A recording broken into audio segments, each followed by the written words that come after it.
फिर दिन हुआ,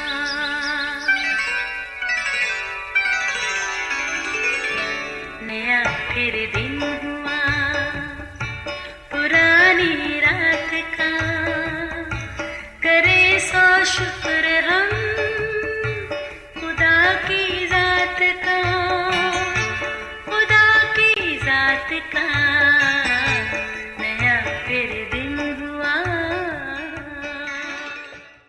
आज की आयत, बल्कि जब तू दुआ करे तो अपनी कोठरी में जा और दरवाज़ा बंद करके अपने बाप से जो पोशीदगी में है दुआ कर।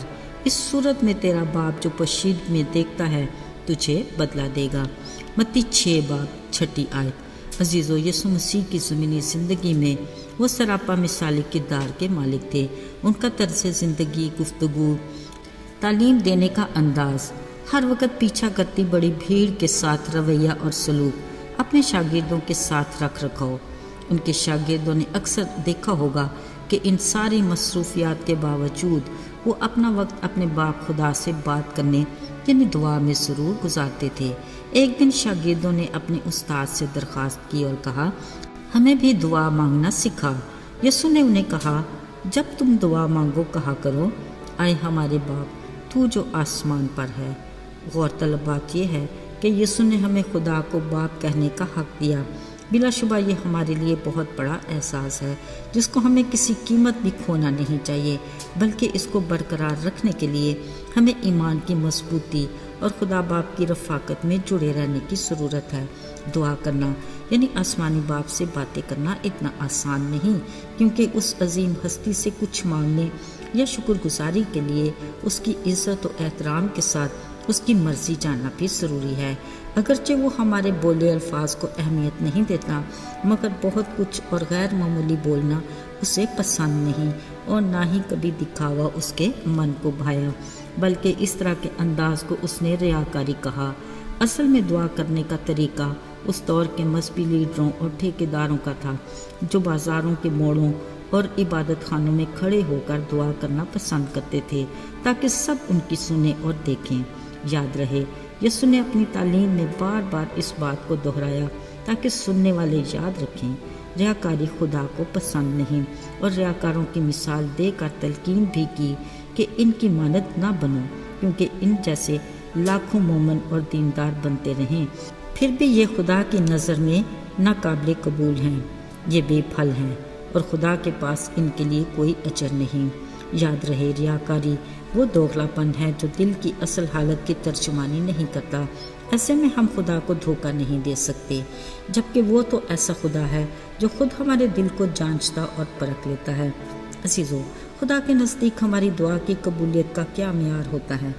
उसने वाज़े अल्फाज और आसान तरीक़ेकार बताया और कहा, जब तू दुआ करे तो अपनी कोठड़ी में जा और दरवाज़ा बंद करके अपने बाप खुदा से जो पोशीदगी में है दुआ कर। इस सूरत में तेरा बाप जो पोशीदगी में देखता है तुझे बदला देगा। दुआ मांगने का सबसे खूबसूरत अंदाज जो बिलाशुबा खुदा को पसंदीदा है यही है। अजीज़ों, किसी के सामने दरख्वास्त करने के लिए कुछ कवायद व ज़वाबित होते हैं जिन पर अमल पैरा होना ज़रूरी है। कलाम मुक़द्दस में दुआ के बारे में एक और बात का भी ख्याल रखना चाहिए। जिस तरह खुदा का नाम बेफ़ायदा लेने की ममानियत है, इसी तरह दुआ में भी बहुत ज़्यादा ना बोलने की तलकीन की गई है, यानी लंबी दुआ मांगना दुआ कबूल होने की ज़मानत नहीं। लिहाजा कलाम मुक़द्दस के मुताबिक दुआ में एहतियात और अता करदा असूलों पर अमल करने की ज़रूरत है।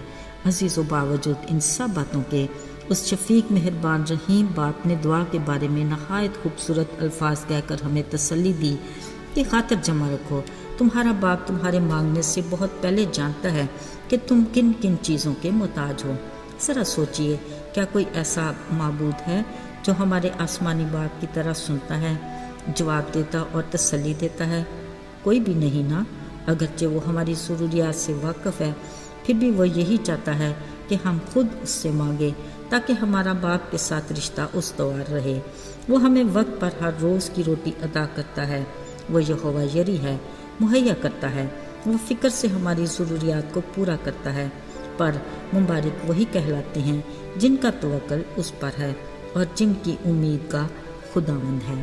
عزیزو، شکر خدا کا کہ وہ آج اور کل بلکہ ابد تک یکساں خدا ہے۔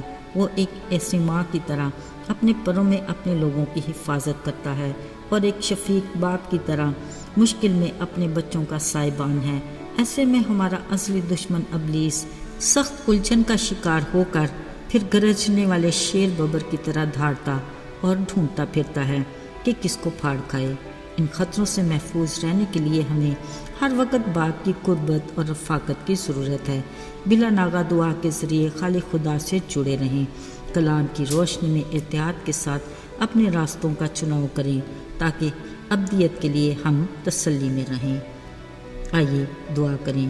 آئے ہمارے آسمانی باپ، ہم شکر گزار ہیں کہ تیرے دروازے ہمیشہ ہمارے لیے کھلے رہتے ہیں۔